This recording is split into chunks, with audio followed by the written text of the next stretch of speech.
संभाजीनगर मधली दृश्य बघतोय, भाजपच्या कार्यकर्त्यांनाही पोलिसांनी आता ताब्यात घेतलेलं आहे।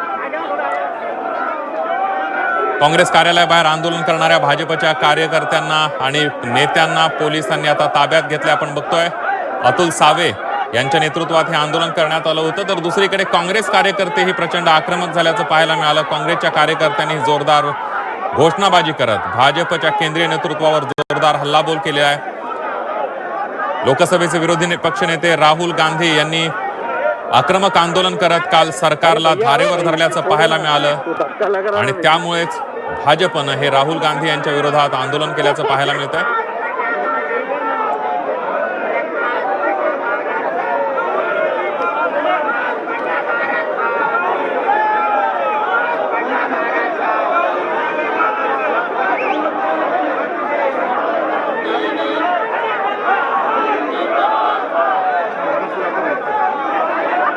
संभाजीनगरमध्ये भाजपचं आंदोलन आपण बघितलं। भाजपच्या कार्यकर्त्यांना पोलिसांनी ताब्यात घेतलेलं आहे। काँग्रेस कार्यालयाबाहेर हे आंदोलन करण्यात आलं होतं, तर दुसरीकडे काँग्रेसनं सुद्धा जोरदार घोषणाबाजी करत पलटवार केलेला आहे।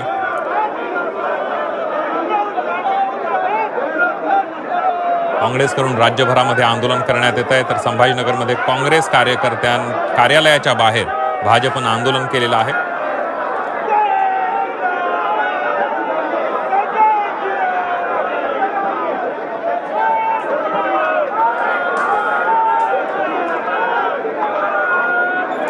यावेळेला जय श्रीरामच्या घोषणा देताना भाजपचे कार्यकर्ते दिसत आहेत। काही फलक सुद्धा घेऊन हे कार्यकर्ते या आंदोलनात सहभागी झालेले आहेत।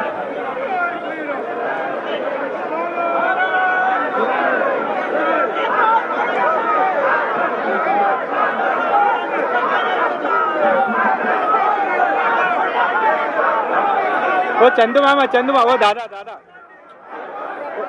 नीचे उतरो ना भैया, ओ भैया। काही कार्यकर्ते पोलीस गाडीवर चढून, पोलीस व्हॅनवर चढून सुद्धा घोषणाबाजी करताना पाहायला मिळतात।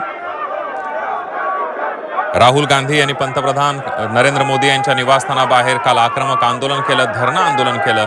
त्यावेळेला पोलीस बळाचा वापर करून राहुल गांधी यांना ताब्यात घेण्यात आलं। जवळपास 3 तासानंतर राहुल गांधींची सुटका करण्यात आली। त्यावेळेला काँग्रेसचे खासदार राहुल गांधी, प्रियंका गांधी, अखिलेश यादव आणि इंडिया आघाडीचे सगळेच नेते आक्रमक झाल्याचं पाहायला मिळालं।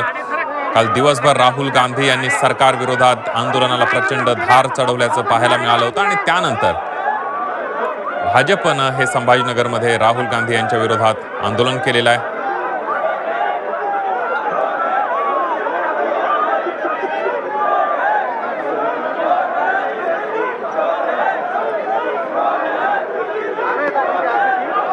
आपने गुस्सा मस्त आ रहा है इधर से।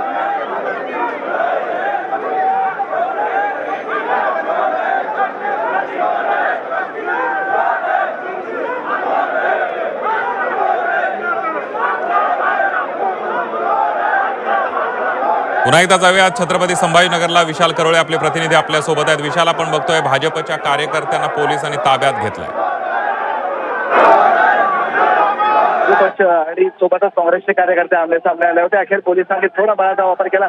जे भाजपचे कार्यकर्ते काँग्रेसच्या कार्यालयाच्या आत घुसण्याचा प्रयत्न करत होते, बॅरिकेड तोडून जाण्याचा प्रयत्न करत होते, त्या सर्व कार्यकर्त्यांना आता पोलिसांनी ताब्यात घेण्यास सुरुवात केलेली आहे। मंत्री अतुल सावे, महापौर राजूरकर यांच्यासह जवळपास सगळेच भाजपचे कार्यकर्ते आता आपण बघतोय दृश्यांमध्ये ताब्यात घेण्याचा प्रयत्न सुरू आहे। कारण काँग्रेस कार्यकर्ते सुद्धा भाजपच्या घोषणाबाजीनंतर आक्रमक झाले होते आणि कुठेतरी या आक्रमकतेला थांबवण्यासाठी आता हा सगळा प्रयत्न सुरू असल्याचं आपल्याला म्हणता येईल।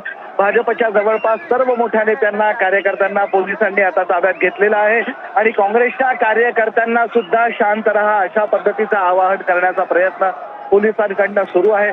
आपण बघतोय गाडीमध्ये समीर राजूरकर जे शहराचे महापौर आहेत ते दिसत आहेत, तर पोलिसांच्या गाडीत पुढच्या बाजूला अतुल सावे सुद्धा आहेत।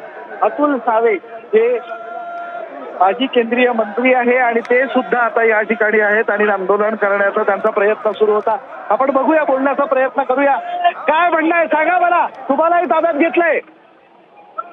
प्रधानमंत्री यांच्या घरावरती काँग्रेसच्या वतीने काँग्रेसच्या वतीनं जे निदर्शनं केली आणि एकंदरीत शहरामध्ये आणि पूर्ण देशामध्ये काँग्रेसवाले अराजकता मांडायचा प्रयत्न करत आहेत, त्याचा निषेध म्हणून आम्ही काँग्रेसच्या कार्यालयावर आज घोषणा दिल्या.